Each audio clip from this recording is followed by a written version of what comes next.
Ayan. Ito magiging itsura niya. Bali ito yung lock kanina. So, quick release, pag pinul mo siya maglalak. Pag diniin mo. Ayan. Pag diniin mo siya maglalak, press hard. Pero hindi mo kailangang hilayin matindi. Makakarinig kayo ng parang sounds niya sa loob. Ayan, kita nyo umangat siya. Ibig sabihin nag-lock na. So, safe na siya. So, ito yung paikot niya. Yung pinaka-frame ng tent natin. Yeah, so pareho din yan. Meron ding 4 na lock.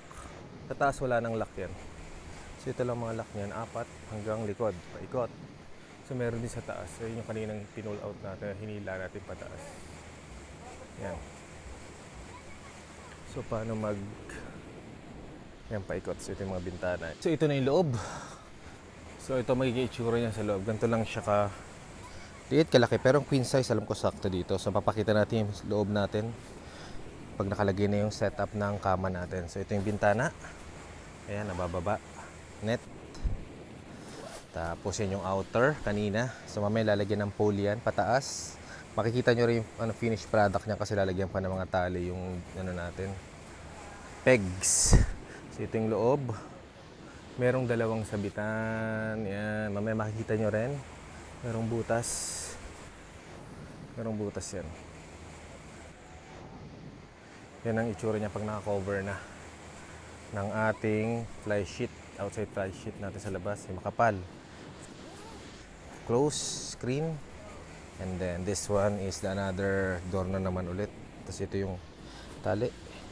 Para pwede nyo itali. Yung kung gusto nyo yung labas lang. Ganyan. Ito.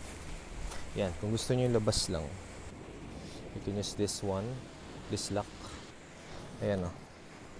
So, pwede nyo isara to. Sasara nyo lang to. Hanggang dyan. Ngayon, kung gusto nyo ng medyo malamig, close nyo ng ganyan. Yan, tapos pwede nyo i-lock. So, meron siya ditong hook. Ayan, yun yung hook niya. Yan, para masara to. Ito rin yung net. So kung gusto nyo isama naman to, pwede naman i-lock yan, sarado nyo lang. So ngayon, pwede nyo itong isama dito. Another hook ulit. Meron pa dito ulit sa labas. Pang hook. Ayan, dito sa loob para mag-close siya pareho. Ito, ni-roll up ko lang. Pero ganun din, pwede nyo ibaba yan. Pero mainit na. Pag nakalagay ng fly sheet para sa waterproofing natin once na lumakas yung ulan. Ayan, tapos ito yung snap niya. Snap lock. Yan o, nilalak yan eh. Para hindi pa rin kasi ayan, tatanggal yan. Pero kailangan ilagay ito as snap. So ito lang magiging lock niya. Pwede nyo sikipan. Yan. Yan yung loob. Okay. So, maluwag. Maluwag siya sa loob.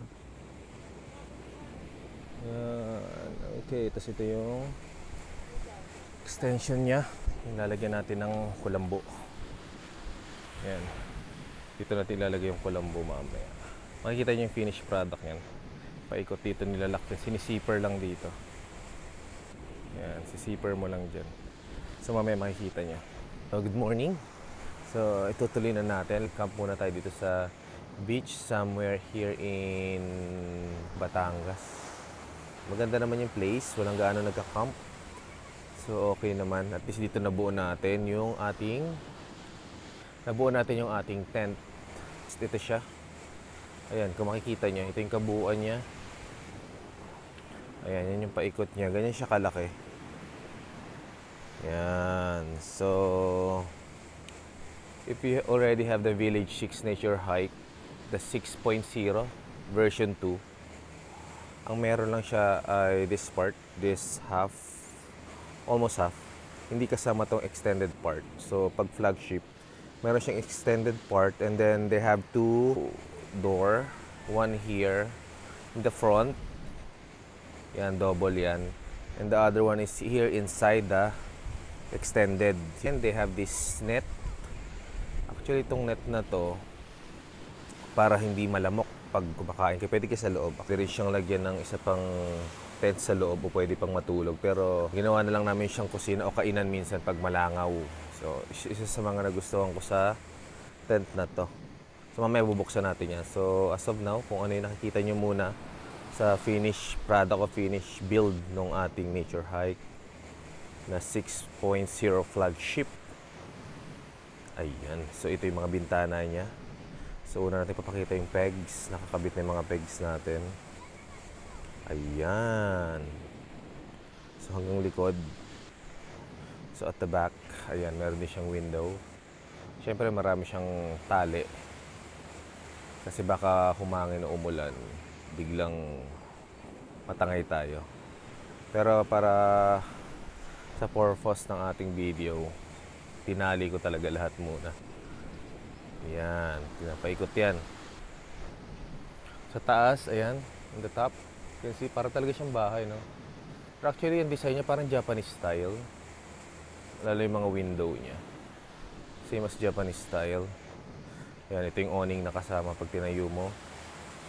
Ayan. Natin ito. So pag i-extend mo siya, kailangan mo ng pole. So we have this old pole na ginagamit natin sa ating previous na tarp o tent natin sa nature hike. So ginamit natin. Kasi ang inclusion lang niya na pole is this one. So medyo duda ako sa nipis.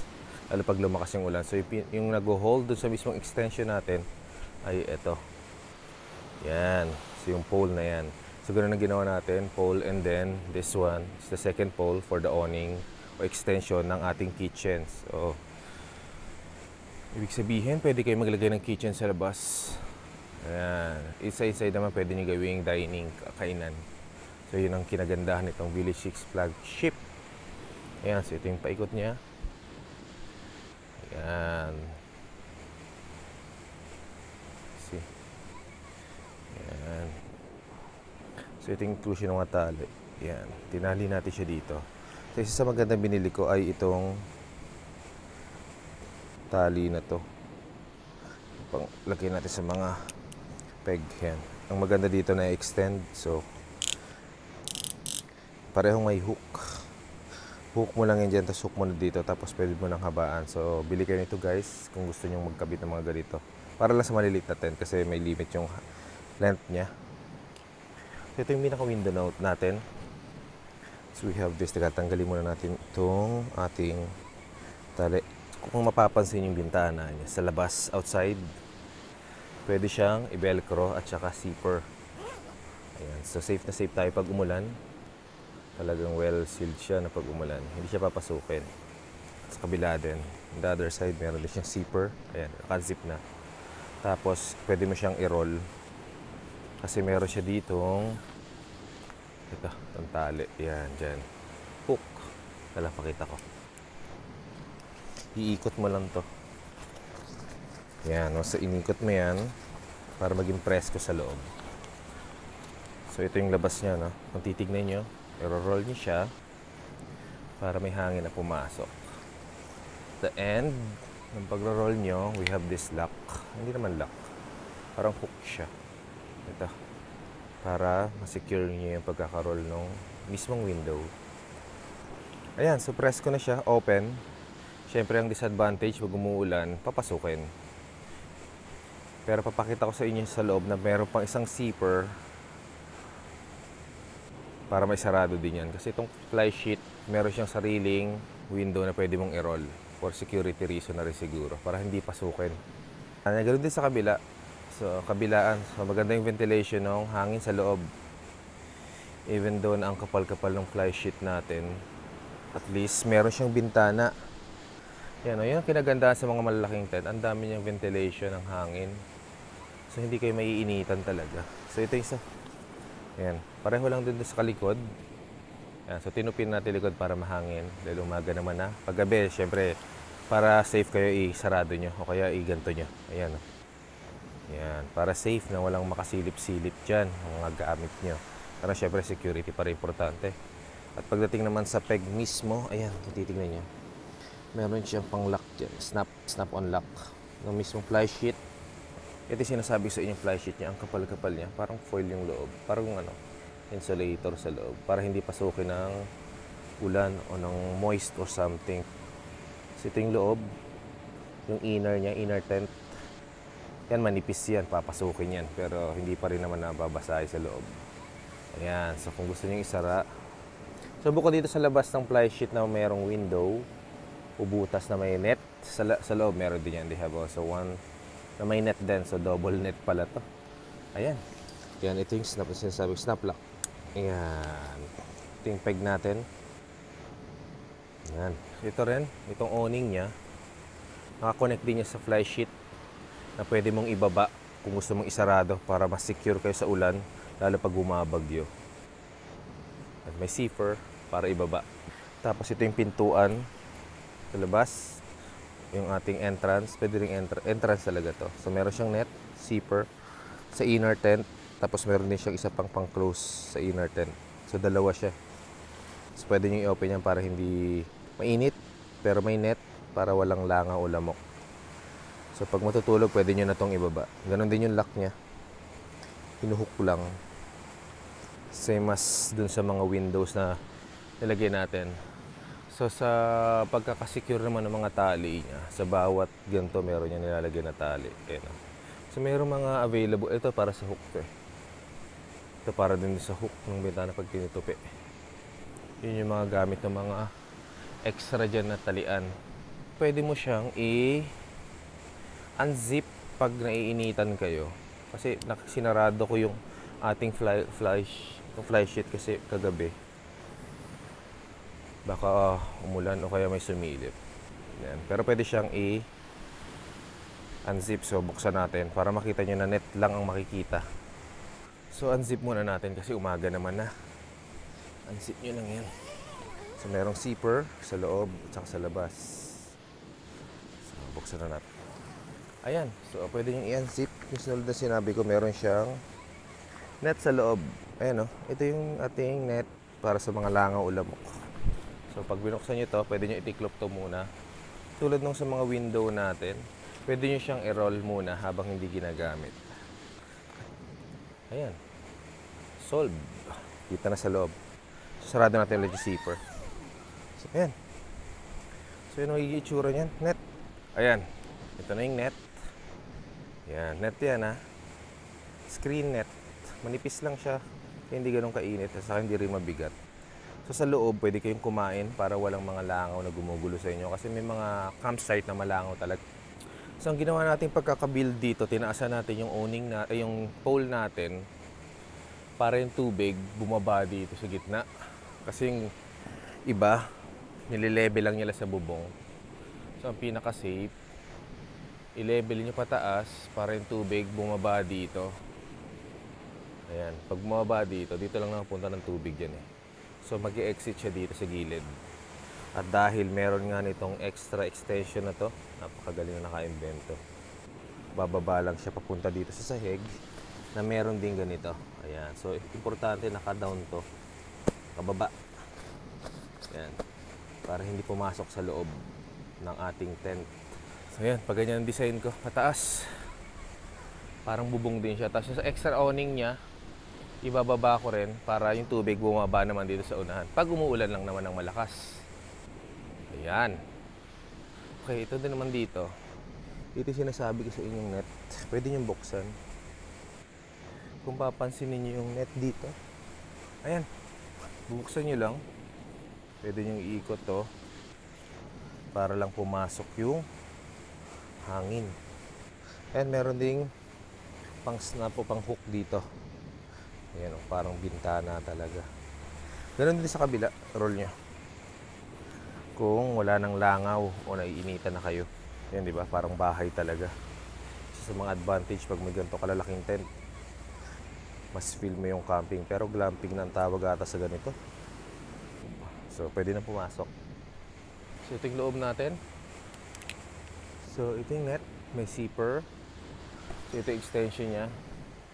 Yan, zipper lang yan. So, actually, itong buong net na to, nakahiwalay ito. Pwede mong tanggalin to. Yan, paikot yan eh. So, naka-zipper lang yan. Paikot. Ito yung zipper niya. Ito yung zipper. Pwede mong tanggalin. So, pag tinanggal mo yan, matatanggal yung ating kulambo. Kulambo yung pinaka-extension natin na pang-harang. At ito nga yung loob. Yan o. So, meron mga sabitan dito. Pero pang-lock din yan. Kung gusto nyong i-roll yung ating awning. Pag wala na yung nakaikot na kulambong naka-zipper. So, meron kayong option na pwede nyong ilagay yung net natin paikot to avoid all the mosquito or flies pag kumakain. Pero ngayon, dahil ginamit natin yung net paikot, hindi natin magagamit ito na pang-lock para dito sa ating awning extension. Kasi pwede mong i-roll para ang magiging itsura niya lang ay yung pinakaunahan natin at yung solo nating tent. So, itong kabila, yan na yung room. Yung ating tent. So, ito yung name niya. Kung mapapansin niyo yung nature hike, code ang nakalagay. No? So, yung matakot, nature hike din yan. Yun lang yung code mo sa loob. Pero sa labas, may pangalan yan. Roll natin kasi mainit na. Ito, baba natin yun. Baba lang natin yung net. Okay. Katulad na sa kabila, roll natin. Pwede. Hindi ako sure kung naiikot yun sa gilid. Alam ko hindi eh. Yung unahan lang, para nakanet pa rin siya.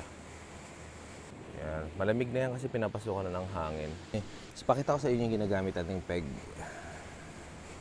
Yan. So, ito yung kasamang peg ng nature hike.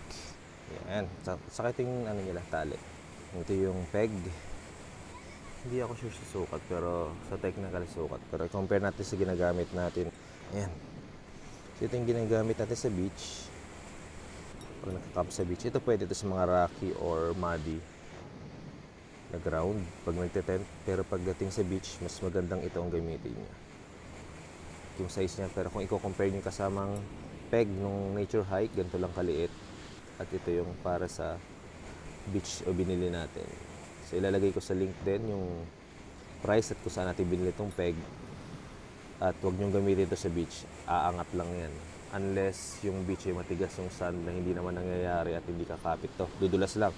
Ito kasi nabubunot na eh. Ganito nakahaba. Ito pa kaya. So kung ito gamitin nyo, ayan, malalim.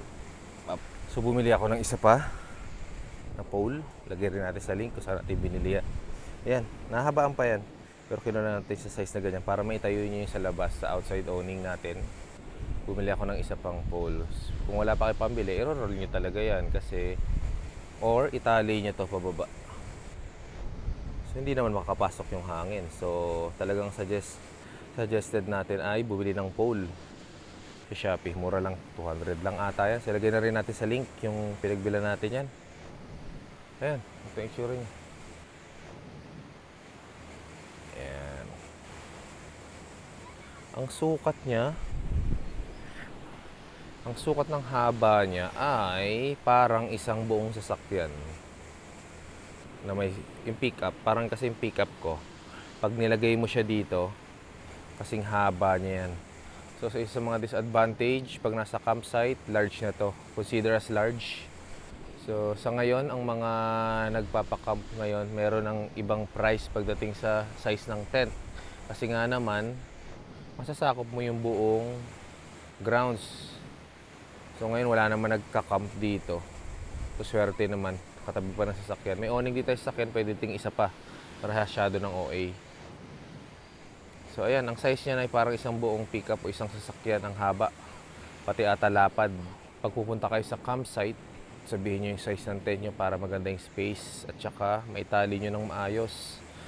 Kasi kung titignan nyo, ayan, pati yung mga pagkakatali ng mga pegs natin, malaki rin ang sinakop niyan. Ayan, so yun ang disadvantage ng malalaking tent. Pero syempre, pagdating sa comfort at saka sa security, ayan, dyan tayo. Maluwag, nakakakilos ng maayos. So, hindi na siya camping, no? Consider as glamping siguro to. Lalo pag marami ka ng laman sa loob, mga aircon o ano. Hindi na siya tulad ng mga traditional nating tent. So, meron din tayong nature hike tent na cloud up tree. Pero gagamitin ko na lang siya pang bundok. Ayan. Hanggang dito na lang po ang ating video. Thank you for watching. Please like and subscribe and hit the bell button para puma-update pa tayo sa mga susunod nating mga video dyan. Goodbye. God bless. Ciao.